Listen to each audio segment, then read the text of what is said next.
Para esse momento de reflexão na palavra, a gente pede que o Espírito Santo esteja conosco, para nos guiar durante a meditação e para que andemos sempre na luz do Senhor.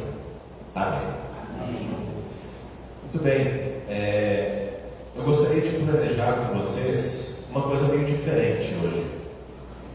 Gostaria de planejar um roubo a uma casa com vocês. E eu preciso da ajuda de vocês, tá?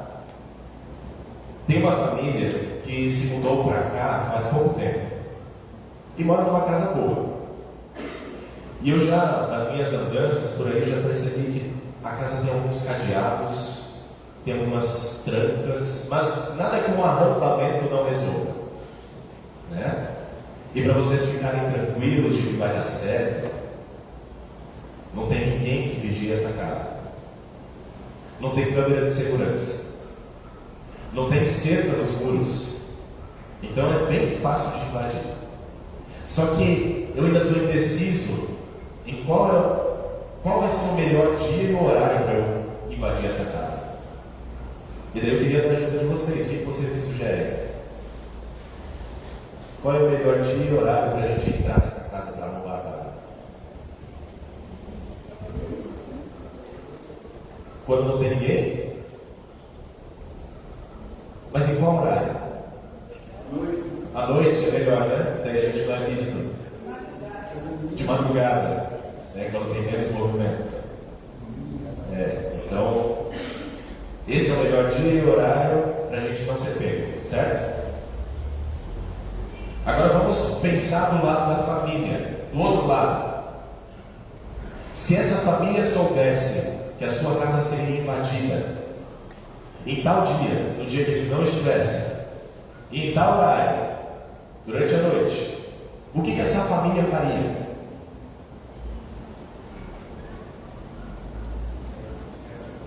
Ficaria vigiando, investiria em segurança, né? Colocaria ali uma cerca no muro, aumentaria os muros, colocaria a câmera de segurança. Ou, se no caso, se a família quiser dormir, até contrataria um vigia noturno, né?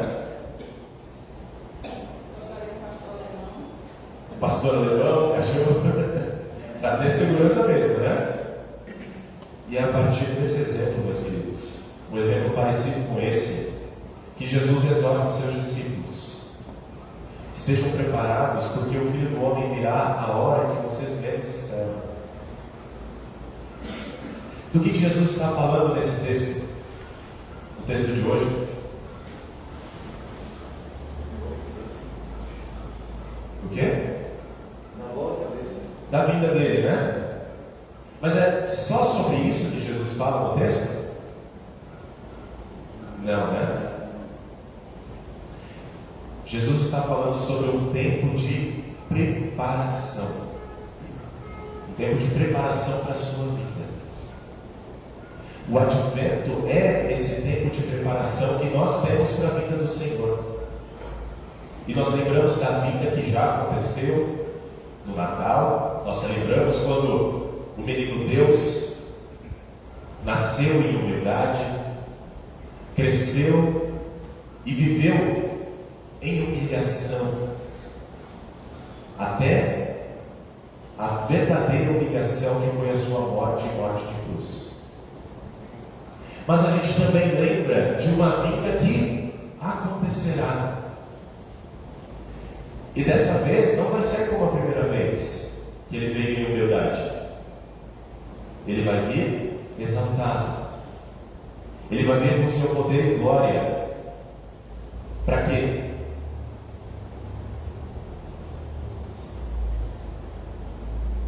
Para quê? Para julgar os vivos e os mortos, para estabelecer o seu reino, um reino de paz, um reino que não terá fim.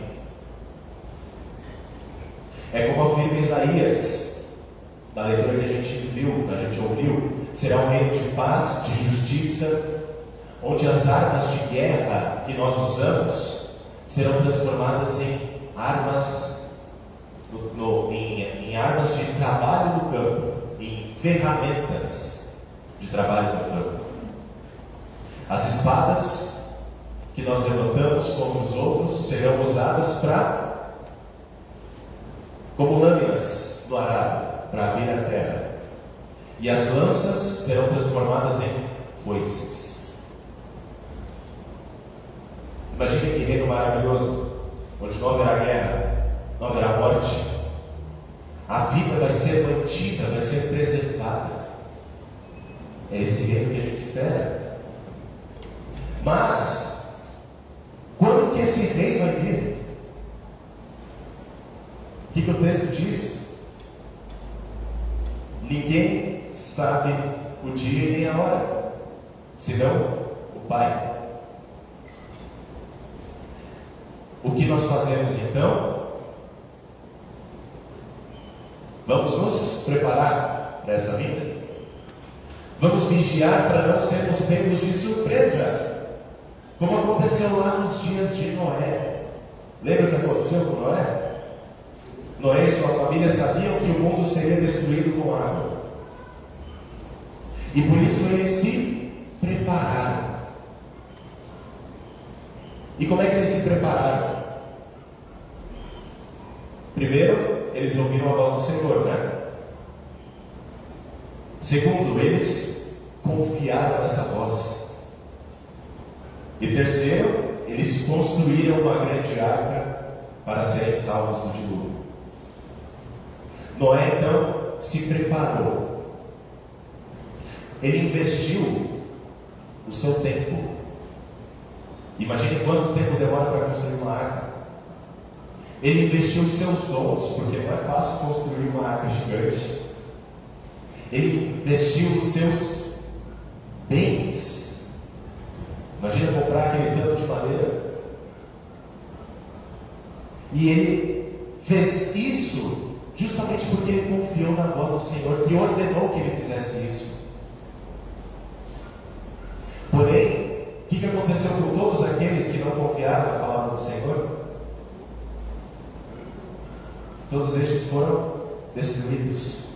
E o texto de Gênesis fala que eles não eram justos, eles não eram íntegros, e eles não andavam com Deus, mas eles viviam em meio à corrupção e violência.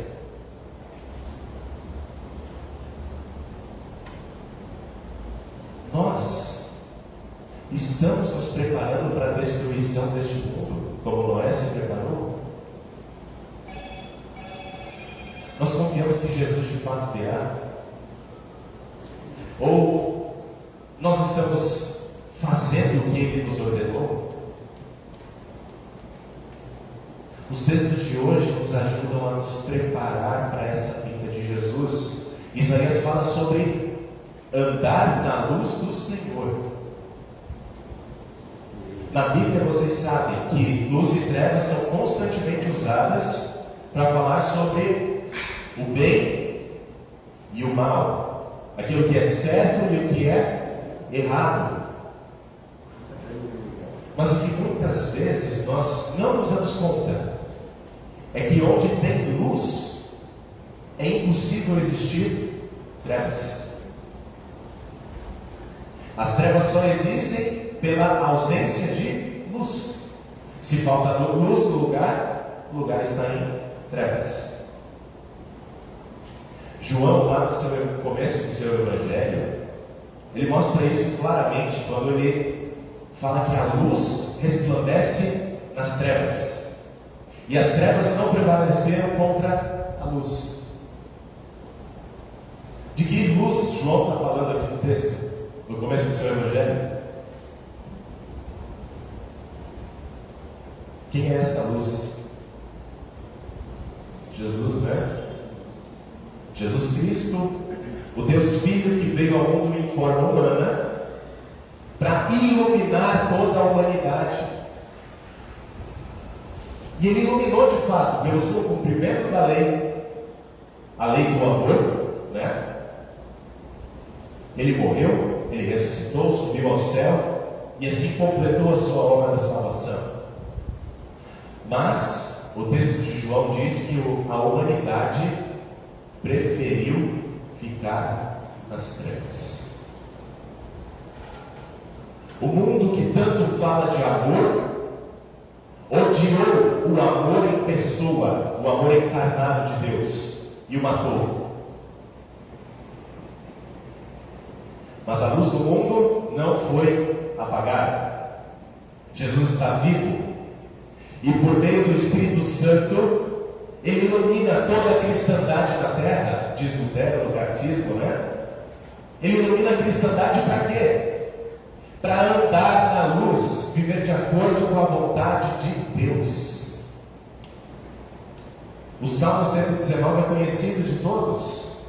Lâmpada para os meus pés é a tua palavra, é luz para os meus caminhos. Nesse sentido, meus queridos, os mandamentos de Deus são a orientação que nós precisamos para a nossa vida. Por quê? Porque são eles que nos dizem o que é certo e o que é errado, o que é bom e o que é mal. Não cometa adultério, não mate, não furte, não cobice, mas ame o seu próximo. Não pratique o mal. O cristão que ouve essa voz de Deus e anda na luz, ele examina o seu modo de viver. Ele examina o seu modo de agir neste mundo, de pensar, de falar. Para quê? Para viver dignamente. Viver dignamente como em plena luz do dia. Alguém que não deve nada, que não precisa ficar se escondendo. Porém, aquele que se diz crente, mas vive em orgias e bebedeiras, vive em imoralidades e libertinagem, vive em discórdias e ciúmes, satisfazendo os desejos da carne de forma indevida, não conhece a Deus e não o ama. E quem afirma isso não sou eu. João diz algo parecido em sua epístola, na primeira carta. Todo aquele que é nascido de Deus não vive na prática do pecado. Não apenas de palavra, nem de boca para fora, mas de fato e de verdade. Quem não ama, não conhece a Deus, porque Deus é amor. Se alguém disser, amo a Deus, mas odiar o seu irmão, esse é mentiroso. Palavra de Deus para a gente. Assim, todo aquele que vive adulterando, que vive matando, que vive furtando, vive cobiçando, vive em pecado diante da lei de Deus e não crê em Jesus Cristo, não se arrepende do seu modo de viver, da sua vida pecaminosa, não se arrepende dos seus vícios, das suas maldades, este ainda está nas trevas, está debaixo da ira de Deus, caminhando a passos largos para a condenação eterna. Meus amados, a lei de Deus ilumina o nosso caminho, mas não basta ter um caminho iluminado, a gente precisa andar por ele.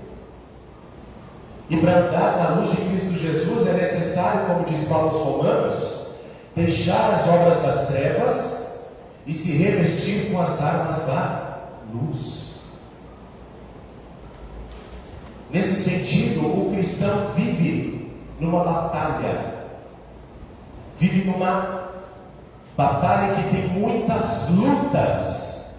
E por isso Paulo fala para a gente se revestir com as armas da luz. É para a gente lutar. É para lutar contra os desejos da carne. É para lutar contra aquele nosso pensamento de que devemos amar apenas os nossos prediletos. É uma luta para nós amarmos até mesmo os não amáveis. É uma luta contra as forças espirituais do mal. E para lutarmos contra tudo isso, é necessário ser revestido de Jesus. E nós já fomos revestidos dele com o nosso batismo. Todos os que são batizados foram revestidos de Jesus. Nós recebemos o dom do Espírito Santo. E assim nós podemos nos revestir das armas da luz, a fim de nós vivermos com fé, com esperança, com amor.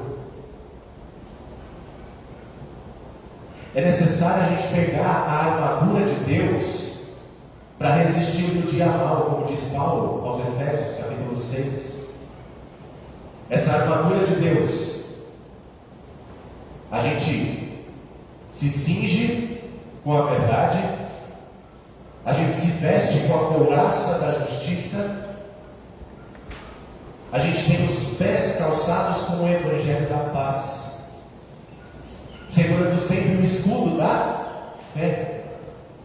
O escudo da fé com o qual nós poderemos apagar os dardos inflamados do maligno que está tentando nos atingir. Nós usamos o capacete da salvação, a espada do Espírito, que é a palavra de Deus.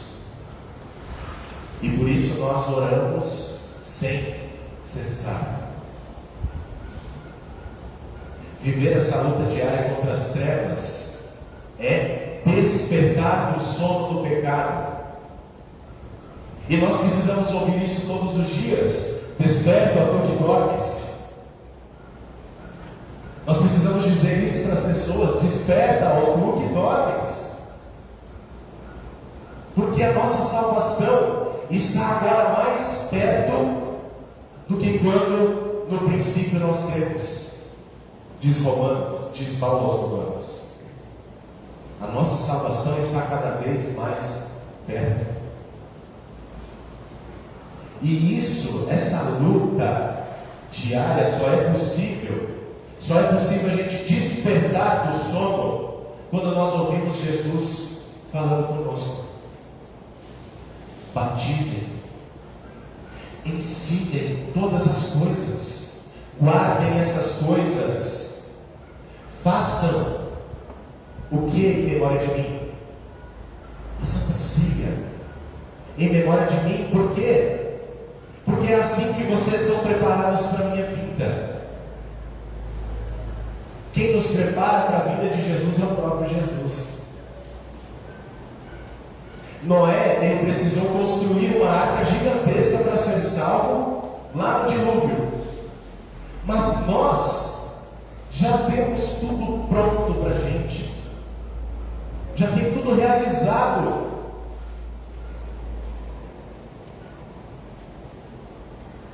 Jesus já realizou tudo na nossa vida.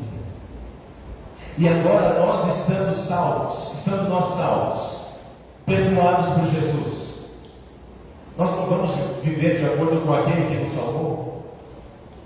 De acordo com a sua vontade? É claro que nós vamos, porque é a vontade do próprio Deus. Nós vamos honrar o único e verdadeiro Deus, o Pai, Filho, Espírito Santo. Nós vamos usar o seu nome de maneira que lhe é devida, não tomando o nome de Deus em vão. Nós vamos santificar o dia do descanso para ouvir a voz desse Deus que tanto nos amou. Nós vamos santificar também o dia do descanso para receber o corpo e sangue de Jesus na Santa Ceia, a fim de nós sairmos dessa batalha que nós vivemos de maneira vitoriosa. E em todas essas coisas nós podemos ter a certeza de que somos mais do que vencedores por aquele que nos amou.